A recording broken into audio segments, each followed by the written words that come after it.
자, 이번 이야기는 시청자 태진님께서 찾아와 주셨습니다. 오늘 태진님이 해주실 이야기 저번에 잠깐 예고는 해주셨지만 아마 멘션에 관련된 이야기가 아닐까 생각합니다. 바로 만나보도록 할게요. 여보세요? 안녕하십니까? 예, 반갑습니다. 네, 아이고 오늘 또 약속 지켜주셨네요. 예, 항상 반가운 마음으로 받기로 했습니다. 아니, 제가 그 네. 돌벤져스 분들 이제 지하 감옥이 있다는 소문만 저도 익히 들었거든요. 저 지금 지하라서 좀 울리죠? 조금 올릴 수 있어요. 근데 이제 제가 빠따를 박달나무로 바꿨다는 소식을 듣자마자 오시는 것 같아요, 태재님. 박달나무로 바꾼 김에 안에 인테리어도 바꾸셨는지 불이 잘 들어오네요. 근데 동네꼬마님 방에는 보일러가 안 들어갔었나 봐요. 그래갖고 이제 감기가 걸리셨는데. 제 쪽은 온수가 잘 나옵니다. 온수 옵션. 오케이, 알겠습니다. 이게 혹시 오래돼서 한쪽이 따시물 틀면은 한쪽이 찬물 나오는 뭐 그런 구조가 아닐까. 그럴 수 있어요. 네. 그거는 네. 제가 사과드리고요. 나중에는 각자 방마다 개별적인 난방이 될 수 있도록 노력하도록 하겠습니다. 부탁드리겠습니다. 네.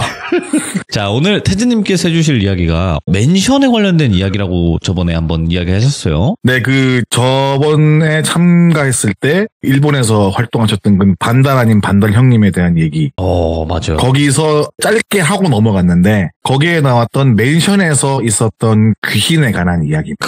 알겠습니다. 그러면 바로 출발을 해보도록 할게요. 렛츠고! 기리십니다. 태지예요.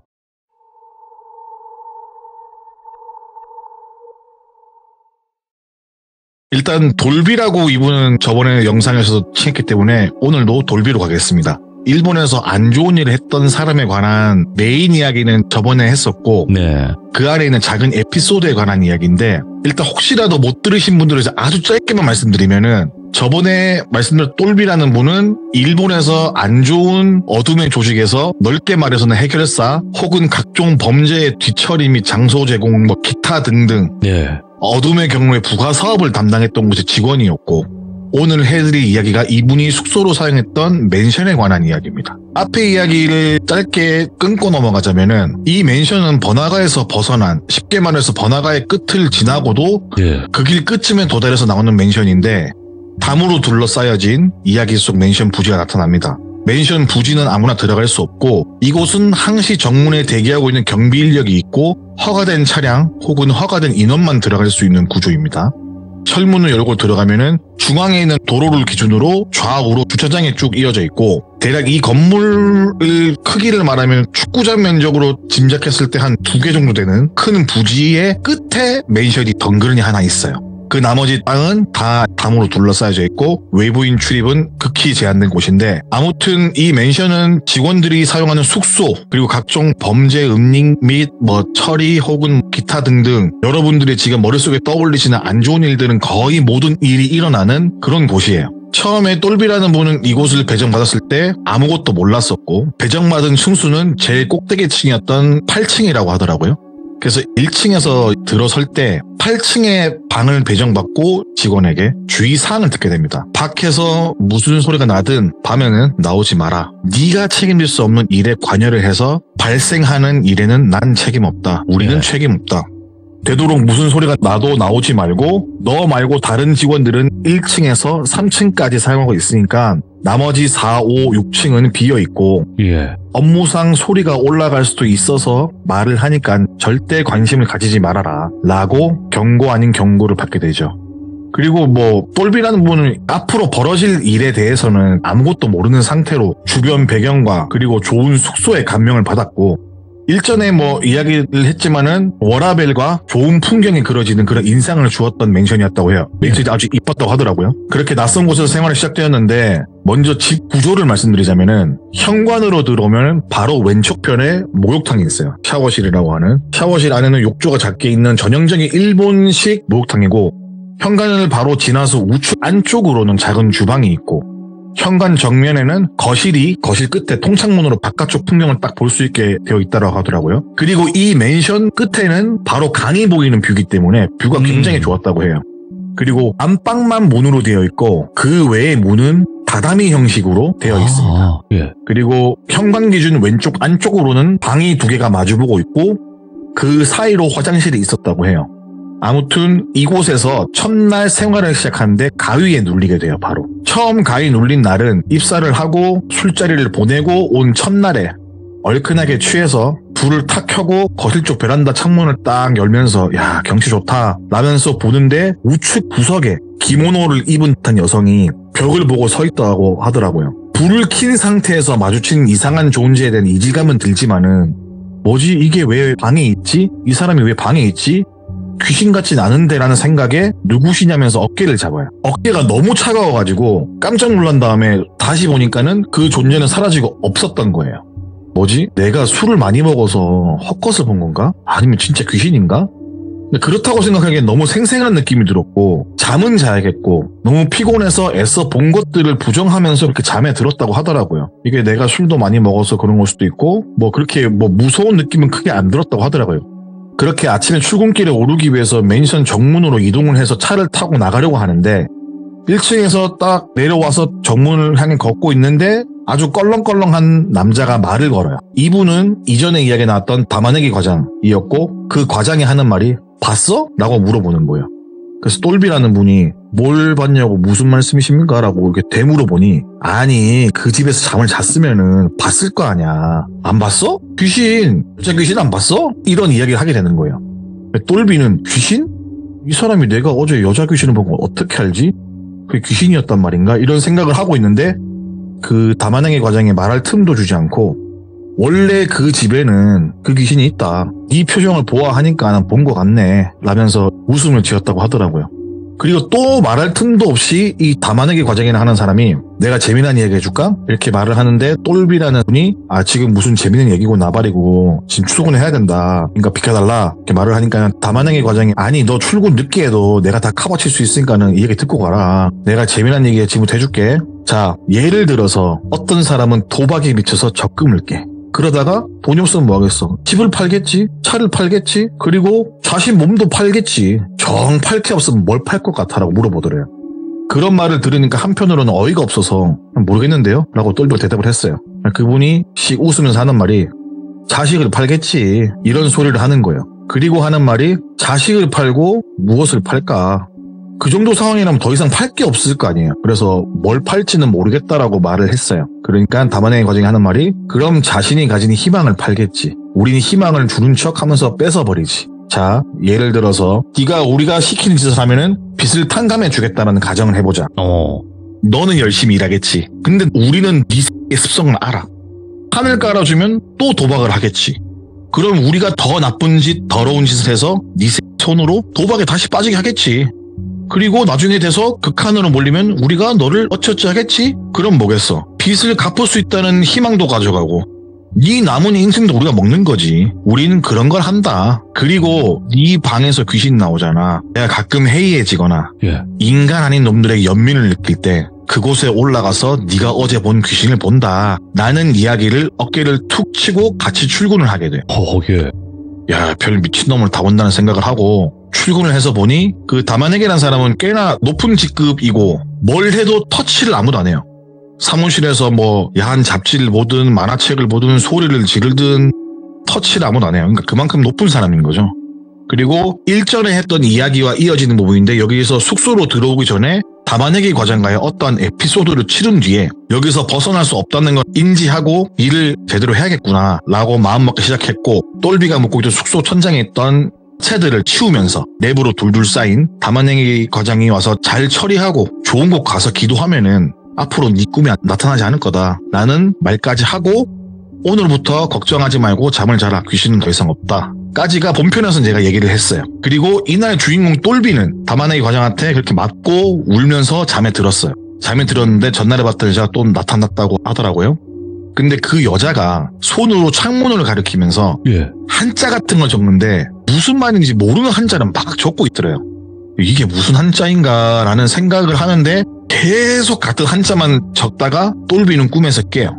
근데 이러한 비슷한 상황의 꿈을 근 한 달간 반복적으로 꾸게 되는데 이게 뭐 꿈에서 나타나서 위협을 한다거나 뭐 공포심을 심어준다거나 아니면은 자기를 해하려고 한다거나 그런 게 아니라 나타나서 한자로만 계속 뭘 적고 있는 거예요.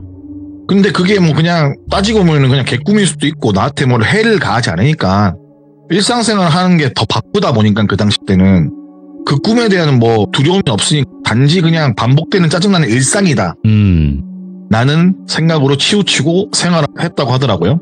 뭐 한자는 도대체 알아들을 수가 없고 답답만 하고 뭐 그런 상황인데 어느 날 어느 때와 같이 꿈에서 기모노를 입은 여자가 나왔는데 이번에는 일본어로 숨쉬지 마라는 이야기를 하고 사라졌다고 하더라고요.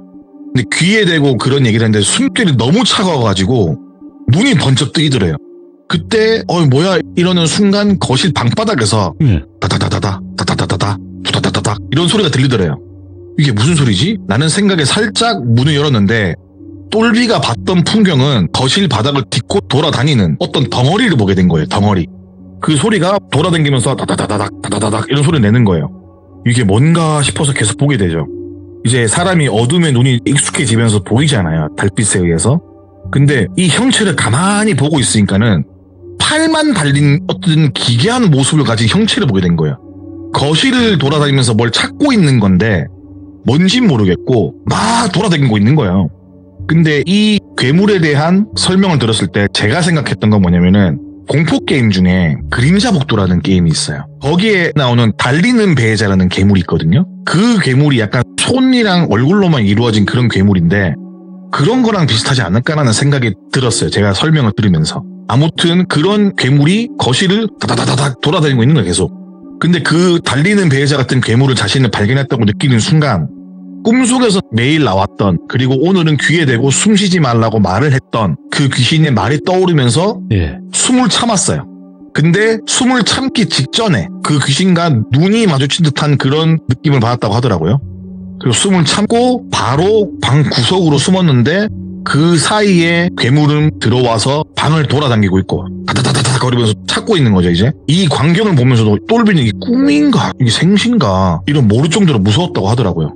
이렇게 숨을 좀 참고 있는 시간 동안 방을 뒤지면서 없는 걸 확인하고 다시 거실로 나가고 거실에서 작은 방으로 작은 방에서 화장실 화장실에서 주방 이런 식으로 점점 멀어지는 소리가 들리고 소리가 잦아들면서 숨을 파 하고 뱉게 돼요. 그 순간 꿈에서 깨는 거예요.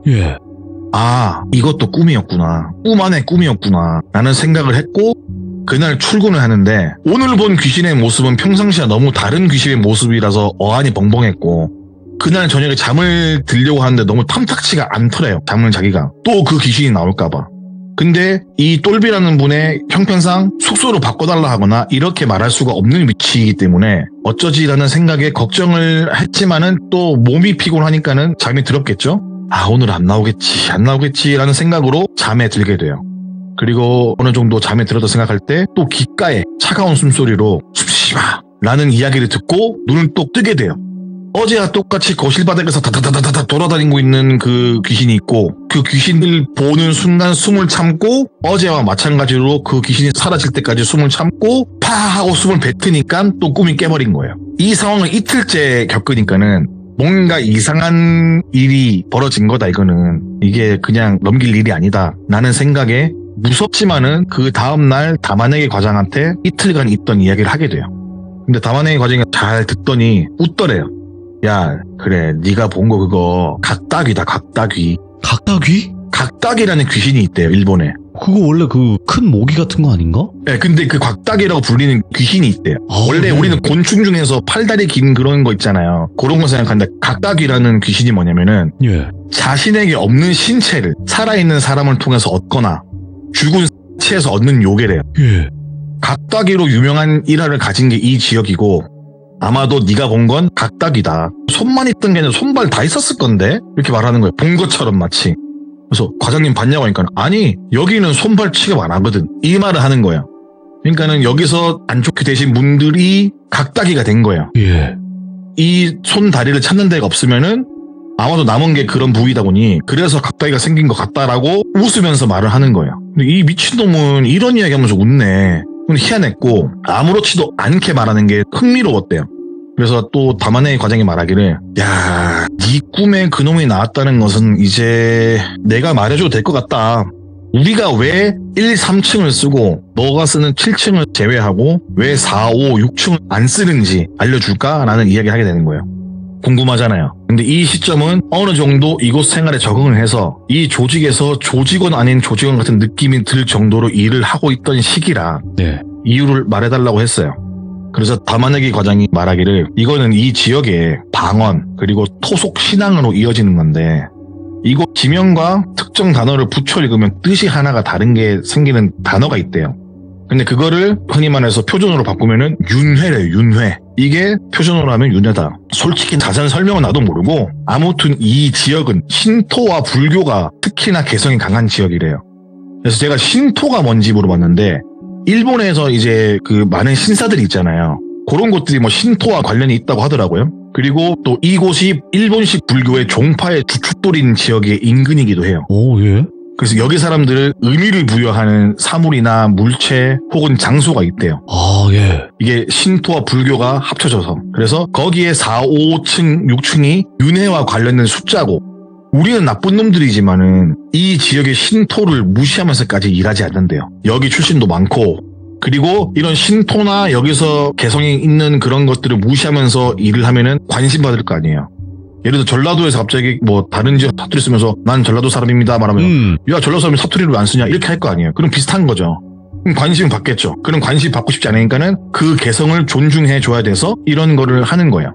그리고 그 담아내기 과장이 하는 말이 각각이는 아마 눈이 없으니까 누군가의 눈을 찾으면은 아마 내려갈 거다. 왜냐면 4, 5, 6층은 윤회를 위한 준비를 할 수 있는 장소이기 때문에 아마 7층으로 올라온 거는 눈을 못 찾아서 가지 못한 것 같고 네 숨소리를 맡았으니까는 네 근처에서 머무고 있는 거고 그러니까 숨소리를 맡으니 이 근방에 있는 것 같은데 라는 생각에 매일 꿈에 나오는 거죠. 예. 너가 뭐 꿈에서 계속 만난다고 하면 언젠간 잡히지 않겠냐. 그러면 넌 눈 파이겠지. 넌 죽겠지. 이렇게 웃으면서 말을 하더래요. 네. 그러면 또 안 되니까는 내가 아는 이 지역에 용한 대처승이 있대요. 대처승. 그러니까 대처승이란 게 뭐냐면은 일본 승려인데 일본은 승려분들이 아이를 낳고 기르면서 결혼 생활을 하는데 그런 분들을 대처승이라고 한대요. 내가 아는 이곳에 아주 유명한 대처승이 있는데 그 사람한테 말하면은 안방에는 못 들어오게 조치를 취할 수 있지 않을까? 내가 한번 알아볼 테니까는 걱정 말고 일해라 라는 이야기를 하게 된 거예요. 그리고 그 말을 하고 퇴근을 해서 집에 도착했을 때 안방문 앞에 작은 북어가 걸려있고 북어에 이제 그 똘비 이름과 생년월일이 적혀 있었다고 하더라고요. 그러니까 퇴근 전에 담아내기 과장이 먼저 물어봤어요. 네 생년월일과 정확한 너의 이름, 한자는 뭐 쓰는지 다 물어보고 퇴근 전 담아내기 과장이 했던 말이 뭐냐면은 절대 북어를 떼지 마라. 잠을 자러 들어갈 때 목욕 깔끔하게 하고 들어간 다음에 다음날 해석 때까지 나오지 마라. 예. 그리고 뭐 샴푸, 비누 이런 거 하지 마. 방에 들어가서 자고 해가 뜨면 나와라. 그리고 각다기가 네 방문 앞에 설 거야. 그럼 숨 쉬지 마. 움직이지도 마. 그렇게 한 일주일 하면은 각다기가 너를 못 찾고 갈 거다. 라는 이야기를 듣게 된 거예요. 그런 식으로 첫날에 목욕을 마치고 안방 문을 닫고 들어가서 잠에 들었대요. 똑같이 처음 꿈에 나왔던 여자 귀신이 숨쉬지 마. 나는 차가운 숨소리 내뱉으면 잠에서 깨고 꿈인 걸 알지만은 똑같은 각다기가 거실 돌아다니는 소리가 들리는 거예요. 예. 그 소리 듣자마자 숨을 멈추고 어느 정도 시간이 지나자 각다기가 방문 앞에 멈춰섰대요. 담아내기 과장의 말로는 이제 숨 참고 있으면 멀어질 거다라고 했잖아요. 근데 문 앞에서 뭔가 서걱서걱 하더래요. 그러면 틱거리고 서걱서걱 틱거리고 그 다음에 사라지더래요. 발소리가. 그리고 마찬가지로 숨을 참았으니까는 또 파하고 뱉으면서 눈을 뜨게 되었고 쥐 죽은 듯이 조용히 다시 잠에도 못 들고 방 안에서 가만히 있었다고 해요. 해 뜰 때까지. 그리고 해가 뜬 다음에 방문을 열고 나가니까는 나머지 몸통이나 이런 부분은 그대로고 북어의 눈깔만 파져 있는 거예요. 곰곰이 생각을 하니까는 사각사각 툭 이 소리가 예. 사각사각 툭 이게 또 눈깔 두 개를 판 거예요. 야 신기하다 희한하다 이런 생각을 하고 출근을 했고 담아내기 과장이 출근한 똘비의 모습 보면서 어이 살아왔구만 내가 시킨 줄 잘했구만 그래 열심히 일해 이러면서 다시 일하고 또 오후에 일 마치고 집에 가면은 새로운 보고가 놓여져 있고 그런 식으로 일주일쯤 지났대요. 똑같은 각다기가 또 사각사각 거리면서 보고의 눈을 일주일간 빼가고 일주일 정도 넘었을 때부터 그런 각각의 소리는 들리지 않게 되었다고 하더라고요. 그 꿈에서 그 자신을 깨웠던 귀신도 안 나오고 각다기도 안 나오고 근데 그 즈음에 담아내기 과장의 부하 직원 중에서 한 명이 큰 실수를 하게 되었어요. 이거는 똘비가 나중에 안 얘기인데 그 담아내기 과장이 그 부하 직원에게 벌을 줘요. 네. 벌어준다는 게 이쪽에 좀 약간 무서운 곳이잖아요. 그래서 뭐 신체적인 행위를 가하는 게 아니라 그런 건 없이 여기만의 룰이 뭐냐면은 4, 5, 6층 중에 한 방에 들어가서 하룻밤을 자고 나오는 거예요. 이게 벌칙이에요. 일을 실수했을 때. 보통은 아무 일이 없어요. 근데 몇 년에 한 번씩 죽는 사람이 나와요. 벌칙을 받다가. 그래서 직원들은 내심 그러한 소문을 듣고 하다 보니까는 무서운 거죠, 내심. 두려워했는데 큰 실수를 하게 된 그 직원이 5층으로 들어갔다 하더라고요. 그리고 그 다음날 당연히 그 직원은 싸늘한 죽음으로 발견되는데 직원의 눈이 없었다고 해요. 예. 근데 이 이야기를 다마네이 과장이 말해준 게 아니라, 그러니까 똘비 자신은 각다기가 없어지고 잠을 자고 지내는데 아무런 지장이 없어지고 어느 정도 시간이 흘렀을 때 다른 자리에서 우연히 다른 직원이 하는 말을 듣게 된 거예요. 이야기를 듣다 보니까는 잘못을 저지른 직원이 죽은 시점이 자신이 각다기가 안 보이는 시점과 비슷한 거예요, 묘하게. 똘비가 생각하기에는 뭐냐면은, 각다기가 날 떠난 게 아니라 나 말고 다른 사람 눈을 찾아간 거구나 라는 생각을 한 거예요. 그러니까는 그게 아니었으면은 계속 북어 걸어놓고 자야 되는 거예요. 평생. 근데 눈을 찾으니까는 간 거고, 이쯤에서 궁금해지는 거는 각다기가 아니라 매일 꿈에 나오는 귀신이잖아요. 이 사람이 만약 누굴까? 누구길래 나를 깨워준 걸까? 그리고 이 건물 자체에 어느 정도 원원들이 많은데 있는 것 같은데 앞만 봐도 들리는 풍문이나 다마네이 과장이 근데 일전에 말한 게 있어요. 예. 귀신이 사람 죽일 수 있지. 목숨 가져갈 수 있지. 근데 내가 읽은 책 중에 말이야. 산 사람이 10명, 100명, 뭐 예를 들어 1000명을 죽인 사람이 있으면은 예. 귀신들도 무서워한다고. 살아있는 내가 신일 수도 있지. 내가 이만큼 사람을 죽이면은. 예. 내가 알기로는 뭐 예를 들어서 100명, 1000명 죽인 사람은 앵간한 잡기들은 들러붙지도 못하고 그냥 그런 귀신들은 개장수에게 잡힌 개처럼 오줌을 발발 지르듯이 있는다. 그래서 내가 그런 대단한 존재라서 아마 귀신들이 숨어있는 건가라는 이야기를 웃으면서 하더래요. 근데 이런 걸 보면서 저 미친 X라는 생각을 한 거죠. 근데 이 사람이 했던 일을 안다면은 그럴 수밖에 없다고 생각을 해요. 실제로 얼마나 많은 사람들이 해야 하는지는 몰라도 적어도 이곳 건물에서 벌어지는 일들은 다 이 사람 손에서 된 거 아니에요. 네. 그래서 이곳 건물 귀신들은 왠지 모르게 다마네이 과장이 무서워서 벽을 보고 있는 건 아닌가. 오, 예. 1층에 다마네이 과장이 자고 있거든요. 딱 중앙에서 그 방이 있어요. 그래서 귀신들이 다마네이 과장을 기준으로 동그랗게 멀리 멀어지려고 벽을 보고 있는 게 아닌가, 이런 거를 본인만의 생각을 하게 됐다고 해요. 그리고 그 생각을 하다가 확신을 가진 게 뭐냐면은 자신의 방에서 다마네이 과장하고 친해진 다음에 술을 먹게 돼요. 예. 그리고 똘비가 꿈을 꾸는데 거실방 가운데 자고 있고 다마네이 과장이 근처로 둥글게 둘러싼 귀신들이 네. 최대한 다마네이 과장한테 멀어져서 벽에 붙어서 얼굴을 벽에 가린 채 쫄아서 움직이지도 못하고 있더래요. 수많은 귀신들이 벽만 보고 발발발 떨었던 꿈을 꾸었던 거예요. 네. 똘비가. 그래서 이게 내 생각이 아니라 이거는 확실한 거구나, 그런 생각을 하게 됩니다. 그리고 나중에 좀 안 얘긴데 숨쉬지 말라고 알려준 여자 귀신은 한자를 쓴 게 아니라 한글 쓴 거예요. 한글. 이 사람은 한국 사람인 거예요, 여자 귀신은. 그러니까 이거를 나중에 어떠한 경로로 알게 되는데 이 여자 귀신은 이 사람이 한국 사람인 걸 알아요. 도와주고 싶었던 거죠. 한글로 도망가를 빨리 치다 보니까 한자처럼 보이는 거예요. 나중에 곰곰이 생각해보니까 이 글씨가 도망가라고 쓰는 거예요. 도망가라고. 예. 빨리 도망가라. 그리고 이 사람이 못 알아먹으니까는 나중에는 1호로 한 거예요. 1호로 깨운 거죠. 한국어를 못 알아들으니까. 그래서 그 귀신은 똘비를 구해주기 위해서 알려준 것 그 이상 그 이하도 아니고 애초부터 똘비한테 뭐 위해를 가하거나 예. 공포심을 심어주고 그게 아니었잖아요. 얼굴도 안 보여주고 등 돌리고 있고 위험할 땐 깨워주고 그랬던 귀신이었다고 하더라고요. 네. 그리고 나중에 한국으로 돌아와서 똘비라는 분이 알게 된 게 뭐냐면은 다마네이 과장의 근황을 듣게 돼요. 나중에 돌고 돌아서 한국에 와서 있는데 다마네이 과장의 근황을 들었을 때 여러 가지 이야기가 있는데 예. 어디서 누구한테 당한 건지 몰라도 산채로 신체의 어떤 부분들이 펴서 죽었다는 얘기도 있고, 네. 혹은 맨션에서 비명 행사했다는, 쉽게 말해서 요절을 했다는 말도 있고, 뭐 다른 이야기가 몇 개가 있는데 뭐가 되었든 간에 죽긴 죽었는데 곱게 죽지 못한 것 같아요. 아, 네.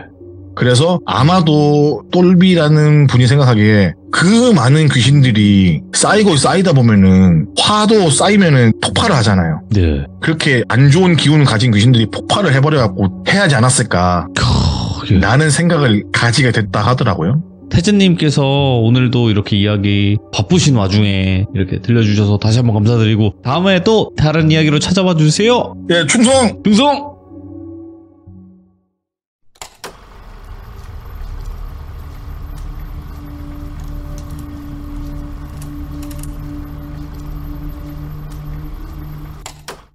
자, 이번 이야기는 시청자 태진님께서 찾아와 주셨습니다. 오늘 태진님의 섬뜩한 이야기 바로 만나보도록 할게요. 여보세요. 여보. 자기, 섬뜩하네요, 진짜. 모골이 송연해지는데, 오늘 태진님께서 해주실 이야기, 어떤 이야기일지는 바로 출발을 해보도록 할게요. 렛츠고! 이리십니다. 태재예요.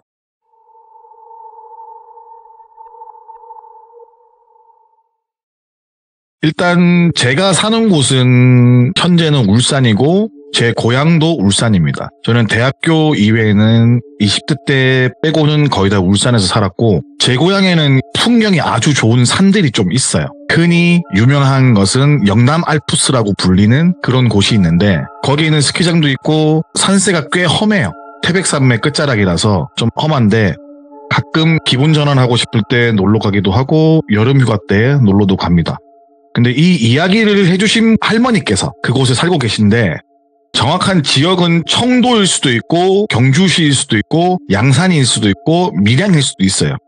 이 모든 걸 다 통틀어서 영남 알프스권이라고 하는데 이 중에 한 지역인데 거기에 계신 할머니께서 해주신 옛날 이야기예요. 그래서 2005년 당시에 이 이야기를 들었는데 그 당시 때 할머님의 연세는 대충 80에서 90 그 정도 사이인 걸로 제가 기억을 하고 있어요. 그래서 2008년에 돌아가셨는데 주변에서 그냥 건강하게 잘 지내다가 오래 살고 가셨다라고 하실 정도로 호상으로 돌아가셨는데 이분의 이야기는 두 개로 오늘 들고 왔거든요. 그래서 첫 번째 해드릴 이야기는 일단 이곳은 산들이 많아요. 영남 알프스라고 불리는 곳에 제가 아는 것만 나열을 해도 영축산, 신불산, 천왕산, 고헌산, 운문산, 가지산, 간월산 몇 개가 더 있을 거예요. 제가 여기까지 외우지 못했는데 이렇게 모인 지역이 영남 알프스라고 통칭을 하는데 여기가 아까 말씀드렸다시피 제가 있는 울산광역시도 있고 밀양시도 있고 청도군, 경주, 양산까지가 걸쳐 있는 걸로 저는 알고 있어요.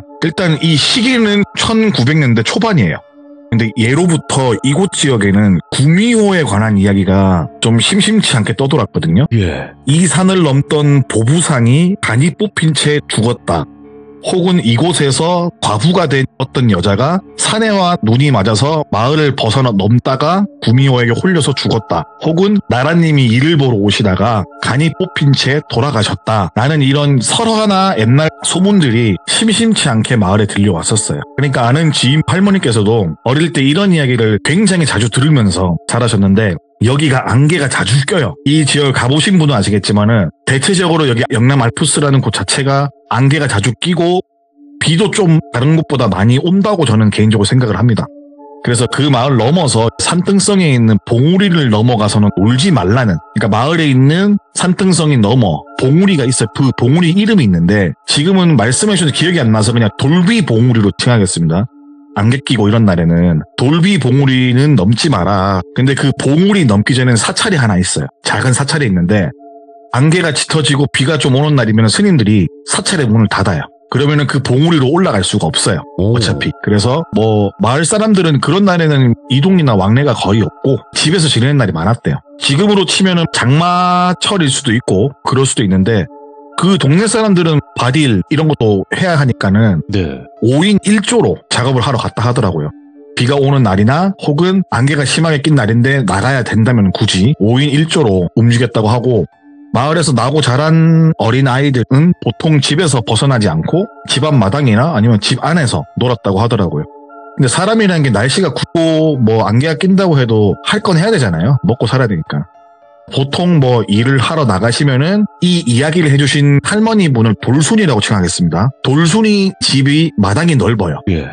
그래서 이 마당으로 애들이 3, 4, 5 모여서 왕왕 놀았다고 하더라고요. 아무튼 이렇게 안개가 끼고 비가 오는 그런 날이었는데 그날은 비는 그치고 안개만 진하게 깔린 날이었대요. 그 당시 돌순이의 나이가 10살 정도 되었고 돌순이 위로는 오빠가 2분이 있었고 첫째 오빠, 둘째 오빠, 그 밑으로 언니가 3명이 있고 자기 밑으로 남동생이 하나 있었대요. 그러니까는 7남매인 거죠. 그 중에 세 언니 중에 막내 언니가 방에서 막 고데기에 싸고 있더래요. 그래서 뭐 하나 하고 봤는데 똘순이를 보면서 입에다가 손가락을 대면서 쉿 이러는 거예요. 그래서 막 뭘 챙겨서 나가는 거예요. 그러니까는 이 막내 언니는 아랫마을에 있는 남자친구를 만나기 위해서 몰래 치장을 하고 뭔가를 챙겨서 아랫마을로 가기 위해 준비를 했다고 하더라고요.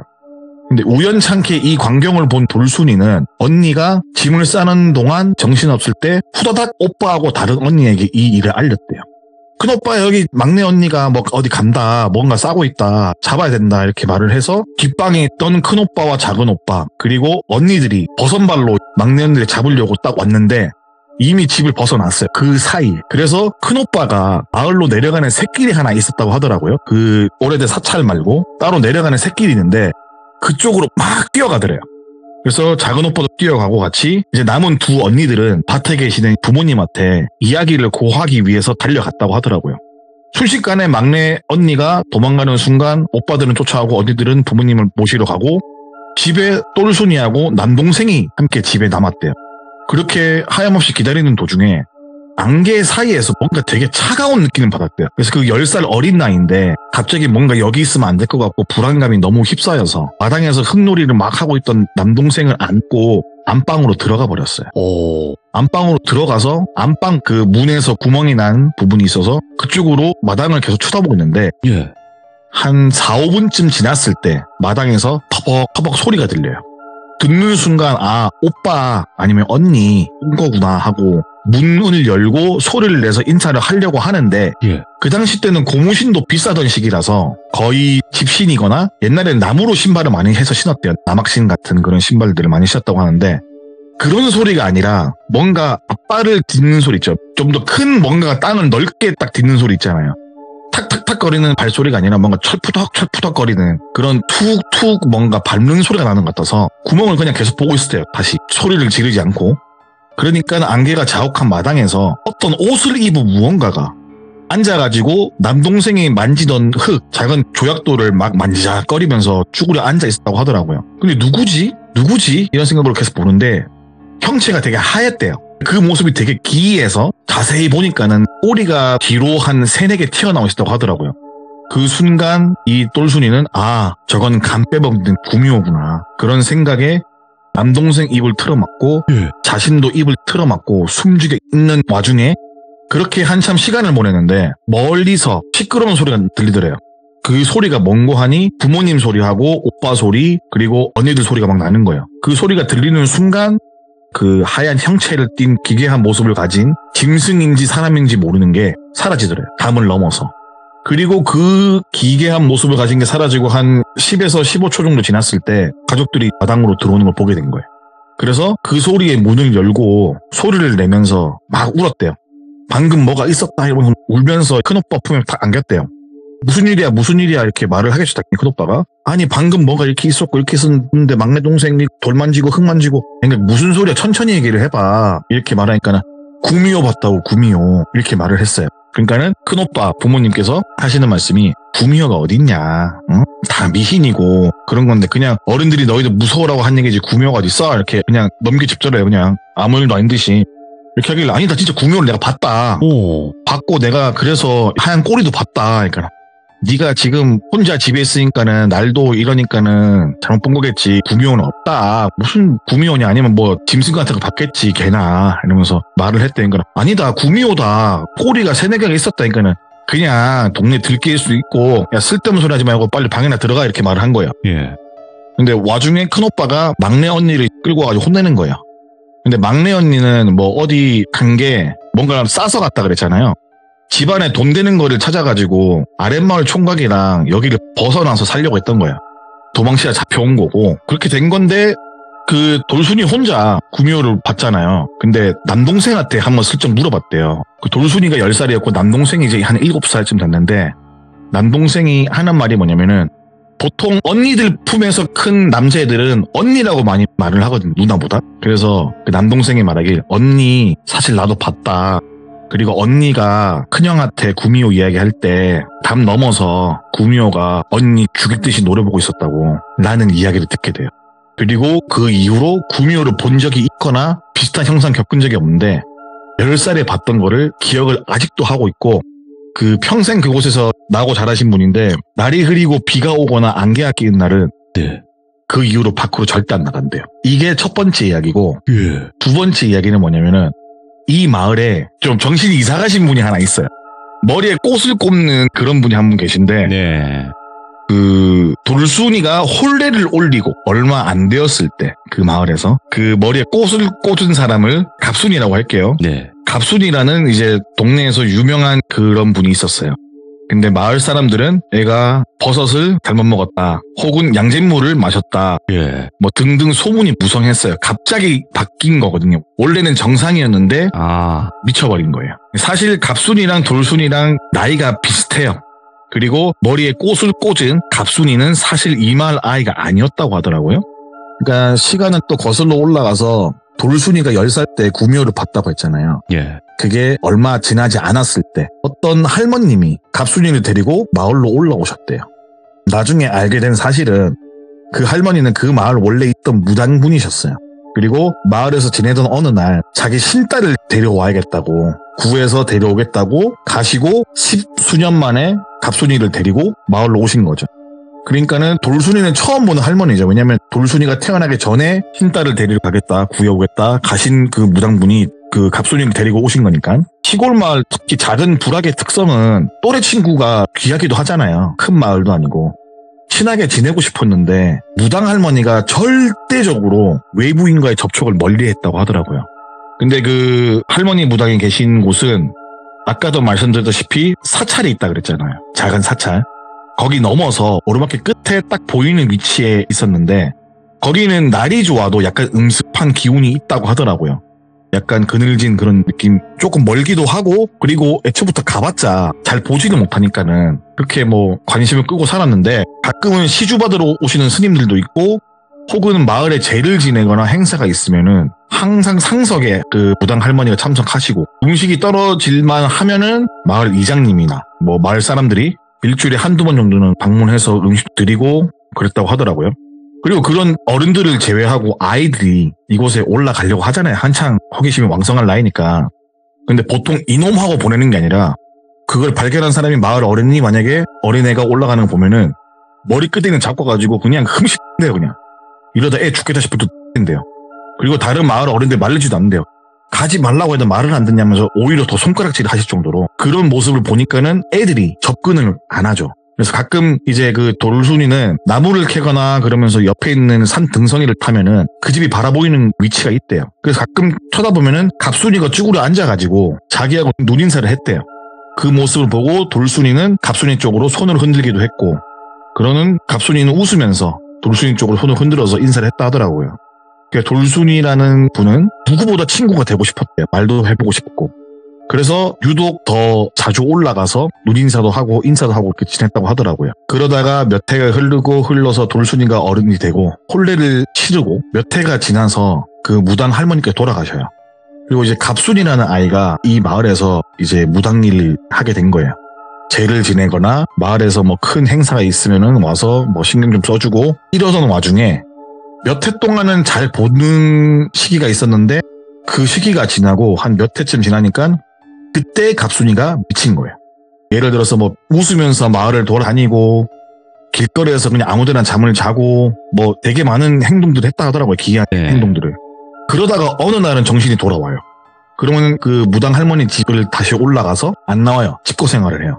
그러다가 정신이 또 안 좋아지면 또 나오는 거예요. 예. 보는 사람들마다 욕도 하고 헛소리도 하고 막 이렇게 다녔다고 하더라고요. 근데 웃긴 부분은 뭐냐면은 돌순이를 만나면은 욕도 안 하고 이상한 행동도 안 하고 그냥 뭔가 좀 눈물을 뚝뚝 흘리면서 지나가는 그런 느낌? 그렇다고 하더라고요. 그러다가 가끔씩은 돌순이 집 앞에서 잠을 잘 때가 있었대요. 그러면은 돌순이는 갑순이가 마음이 쓰이니까 데리고 들어와서 애를 재우면은 돌순이만 보면서 그렇게 눈물을 흘렸대요. 말 한마디 없이. 근데 방에서 재워도 방에서 나와서 주방 쪽에서 잔다든가 마당 한 구석에서 잔다든가 이렇게 했대요. 한겨울에도. 그래서 돌순이 남편분은 그런 갑순이가 너무 마음이 아프다면서 집에 올 때마다 이것저것 많이 챙겨주고, 돌순이는 애 보면서 씻기기도 하고 맛있는 것도 많이 차려주고 이렇게 했다 하더라고요. 예. 말 한마디 없이. 근데 어느 마을이나 쓰레기들은 있어요. 갑순이가 약간 좀 정신 나간 행동을 하고 다녀서 그렇지만 외모가 아주 빼어났다고 하더라고요. 그러다 보니까는 몹쓸 짓을 하는 사람들이 있던 거예요. 그래서 어느 날부터 갑순이 배가 점점 불러오기 시작하는 거예요. 그리고 가끔 또 정신이 돌아오는 날에는 그 배를 어루만지면서 하염없이 눈물만 흘리고, 그렇게 좀 달수가 채워지고 세월이 흘러서 아이가 곧 나올 것 같은 날이 다가오기 시작했는데, 그 시기가 마을에 추수를 했던 혹은 한 해 농작을 마치는 뒤풀이하는 그런 거 있잖아요. 그런 마을 잔칫날이었는데, 그날 잔칫날에 일손을 도와주고 있던 돌순이 앞으로 갑순이가 나타났다고 하더라고요. 네. 갑순이가 처음으로 말을 걸었대요. 돌순아, 나 배고픈데 지금 점 부친 거 좀 주라. 이렇게 말을 걸었다고 하더라고요. 그리고 돌순이는 갑순이가 왜인지 말을 걸어주니까 너무 기분이 좋았대요. 돌순이는 갑순이 얼굴이 흙먼지에 눈물 자국이 막 있는 게 너무 안쓰러웠대요. 얼굴이 엉망인 게. 네. 그래서 천에다가 물을 적셔가지고 얼굴을 닦아주면서 너 쭈그려 앉지 말고 편하게 자리 만들어줄 테니까 앉아 이러면서 편하게 자리를 만들어주고 갓 지은 음식을 아낌없이 내어주고 애를 먹였대요. 입에 더 넣어주고 같이 먹기도 하고. 그러니까 갑순이가 싱글벙글 웃더래요. 웃으면서 말을 하는 게, 돌순아 미안해. 너랑 진짜 친구가 되고 싶었는데 내 마음대로 되는 게 없더라. 내 맘 알지? 이렇게 하는 거예요. 근데 돌순이가 그 얘기를 듣는데 눈물이 갑자기 흐르면서 갑순이를 꼭 껴안아줬대요. 그리고 하는 말이, 그래 갑순아, 근데 말을 자주 하고 같이 놀아야만 벗이겠냐. 난 널 처음 볼 때부터 좋은 벗이라고 생각했다. 오늘은 아무 생각하지 말고 음식 많이 먹어 라고 이렇게 위로를 해주고, 그렇게 앉아서 그동안 서로 하고 싶었던 이야기들을 몇 시간 동안 했대요. 그러다 갑순이가 갑자기 말이 없이 자신을 딱 쳐다보더래요.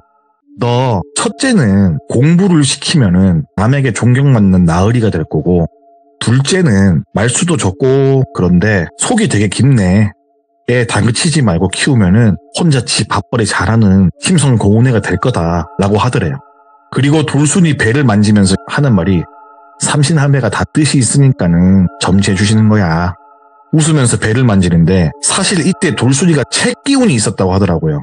그래서 책 기운이 있길래 내가 뭔가 체했나 보다라고 생각했는데, 알고 보니 진짜로 이게 나중에 임신이었던 거예요. 네. 그때는 그냥 단순히 체한 줄 알았는데, 그래서 그냥 체했나 보다 하니까는 누구한테 말하겠어요. 말도 안 하죠 당연히. 그런데 갑자기 자신이 임신한 걸 안 듯이 이렇게 갑순이가 말을 한 거예요. 너무 신기했다고 하더라고요 나중에. 갑순이가 말한 대로 아들 둘을 낳았어요. 이 돌순이는. 첫째는 이제 나란히 하는 사람이 되었고, 둘째는 그 지역에서 성실하고 착하고 이런 사람으로 소문이 자자한 사람이 컸고, 둘째가 이제 제가 아시는 지인분이 아버님이세요. 아무튼 그렇게 배를 만져주다가 나 소피 좀 보고 올게 라고 자리를 뜨더래요. 뜬 뒤에 돌순이는 애가 뭐 전을 먹었을 거 아니에요. 네. 그러니까 더 음식을 갖다 주려고 전을 또 붙이고 있는데, 갑자기 잔칫날에 큰 일이 벌어집니다. 예를 들어서 마을에서 유명한 주정뱅이 최씨 아저씨한테 가서 갑순이가 발로 차고 쌍욕을 해요. 넌 새끼 나가 뒤져, 넌 나쁜 놈, 이런 식으로 쌍욕을 해요. 그리고 한참 그렇게 하다가 또 마을에서 질이 안 좋은 김간의 뭐 둘째 아들이라는 사람이 있다 치면은 바가지에 담아온 자신의 오줌을 뿌리고 욕하고 발로 차고, 또 다른 뭐 고리대금업자 정씨 아저씨라고 있다고 치면은 또 가서 욕하고 괴롭히고 막 이런 거예요. 그러는 사이에 마을 사람들이 하나같이 달려들어가고 갑순이를 말리는데, 갑순이가 큰 소리로 말을 하더래요. 날 건드리는 건 신을 건드리는 거다. 내가 비록 배움이 부족하고 정성이 부족해서 신에게 미움받고 있지만 그래도 미워도 내 새끼라고 신께서 너희를 가만 안 둔다니까 평생 이 순간을 기억하며 살아라. 알겠냐? 이러면서 장정 4명이 잡고 있는 자신의 몸을 그대로 뿌리치고 마을을 벗어나 산 위로 올라갔다 하더라고요. 그 뒤로 갑순이를 볼 수는 없었어요. 그리고 갑순이가 쌍욕하고 때리고 화를 냈던 3명의 그 남자들은 반신불구가 되거나 죽음을 당하게 됐는데, 예를 들어서 뭐 김간의 둘째 아들은 노름빛에 쫓겨서 실종되었고, 고리대금업자 정씨 아저씨는 자신에게 빚을 지고 있던 다른 사람에게 낫에 찔려서 눈이 멀게 되고, 어이구야. 눈이 멀었는데 남은 재산을 싹 다 챙겨가지고 와이프가 아이들 데리고 도망가 버리고, 주정뱅이 최씨 아저씨는 지금으로 치면은 알코올 중독으로 치매 증상이 와서 뭐 무당집 근처에서 나무에 물을 이렇게 했다. 뭐 이런 식으로 돌아가셨다 하더라고요. 돌순이는 갑순이가 너무 보고 싶잖아요. 애가 또 몸 풀 날이 얼마 안 남았는데, 어디로 갔는지 찾아보려고 읍내든 시내든 아니면 주변 근방 도시든 찾아봤는데 찾을 수가 없는 거예요. 자신도 배가 불러오고 하니까는 더 움직일 수가 없죠. 그리고 훗날 알게 된 갑순이의 이야기가 있어요. 그렇게 갑순이를 못 찾고 한두 해가 흘렀을 때 어떤 중년의 무당분이 와서 돌순이네 찾아와요. 돌순이 찾아와가지고 이런 얘기를 하는 거예요. 그 돌순이가 갑순이에 대해서 얘기를 한 거야. 근데 그 무당분께서 하신 얘기가 뭐냐면은 사실은 갑순이가 모시던 신은 도깨비다. 오. 근데 갑순이가 도깨비를 모실 그릇이 아니라고 나는 말을 했다. 걔 신엄마한테. 얘가 그릇은 그 정도는 안 되고 신을 받아도 작은 신을 받아야 되는데 도깨비 그릇이 아니다. 그리고 얘가 받으려던 도깨비 신도 그냥 도깨비가 아니라 도깨비들 사이에서도 신으로 추앙받는 그런 도깨비인데 갑순이가 모실 그릇이 아니었다. 애초부터. 그러니까 갑순이가 버티지 못하고 미쳐버린 거예요. 그리고 했던 말이 도깨비가 굉장히 까다롭대요. 예를 들어서 죄도 꼼꼼하게 지내야 되고 또 시성도 잘 들여야 되고 약간 수련하는 느낌으로 모셔야 되는 게 도깨비라고 전 들었거든요. 말씀하실 때. 그런데 수련도 아직 부족한 애가 그냥 도깨비도 아니고 도깨비들 사이에서 신급으로 추앙받는 그런 도깨비를 받았으니까는 안 되는 거죠. 그리고 중년의 무당분께서 분명히 갑순이 신할머니한테 말을 했대요. 얘는 안 된다. 얘는 그게 안 되고 얘는 죄를 지낼 수 있는 몸도 아니다. 얘는 그런 애가 아니고 그냥 점사나 보면서 그렇게 있어야 될 애인데 얘를 왜 데리고 가냐 하니까는 그 처음에 나왔던 무당 할머니가 데리고 가신 거예요. 키우겠다고. 그렇게 해서 갑순이가 정신이 나가게 된 이유를 알게 되고 근데 무당분께서 갑자기 그런 얘기를 하시다가 돌순이를 딱 보더래요. 보면서 내가 왜 발길이 이 집으로 와서 너한테 이런 이야기를 하는지 내가 알겠다고 이런 얘기를 하시더래요. 그리고 지금은 이 마을에 그래도 지켜주던 도깨비가 안 보인다. 산 등성이 넘어서 오는데 요상한 기운이 맴돌고 느낌이 안 좋아서 왔는데 이렇게 되었네. 이 불악은 다 좋은데 대를 이을 땅이 아닌 것 같다. 잡스러운 게 너무 많다. 여기에서 제일 힘센 도깨비가 떠나는 거를 주변에 잡기들이 알았다. 그래서 이 마을이 뭐 어떻게 될지 나도 모르겠다 라고 말씀을 하시고 그 무당분은 가시고 돌순이는 이렇게 돌아가실 때까지 갑순이를 찾지 못하셨고 무당이 그렇게 말을 했지만은 마을은 솔직히 별일이 없었대요. 이렇게 해서 돌순이 분은 갑순이를 찾지 못하고 그렇게 눈을 감으신 이야기입니다. 오늘 두 가지 이야기 다 기묘하면서도 뭔가 우리나라 고유의 그런 느낌의 이야기네요. 그러니까 솔직히 말해서 이런 이야기는 우리보다 어른이신 할머니들 가면은 그렇죠. 옛날에 호랑이 담배 피던 시절 얘기해주면서 이런 얘기는 많이 들었거든요. 사실 네네. 그런 이야기 중에 그냥 하나라고 들으시면 될 것 같아요. 이야, 태재님께서 오늘 바쁘신 와중인데도 이렇게 이야기 두 가지를 정말 잘 전달을 해주셨는데 첫 번째 말한 그 구묘라는 존재 있잖아요. 네네. 이 구묘가 우리가 정말 오래전부터 전해 내려오면서 정말 많이 들었던 그런 존재인데 그 호선이라고도 불려요. 그죠? 아, 저는 다른 이름은 몰라요. 네, 그러니까 여우를 높여서 부르는 거죠. 호선이라고. 아, 네네. 근데 이 존재가 우리나라뿐만이 아니라 일본도 있고. 그렇죠. 일본도 있고 중국도 있고. 그러니까 이런 거 자체가 괜히 없는 그런 거를 만들었을까라는 생각도 들고. 그리고 제가 또 조사를 한 게 아니라 그냥 검색을 한번 해봤거든요. 영남 알프스 검색하다 보니까는 여기가 원래 구미호가 유명하대요. 그러니까 확실히 그런 존재가 많이 알려지고 그렇게 좀 전해 내려오는 존재는 있기 때문에 그걸 본 자가 있기 때문에 만들어낸 거다 아니다 없는 상상의 그런 동물을 만들어낸 거다 뭐 이렇게 여러 가지 의견들이 많겠지만 저는 그래도 누군가는 봤었던 적이 있었겠구나 싶은 거예요.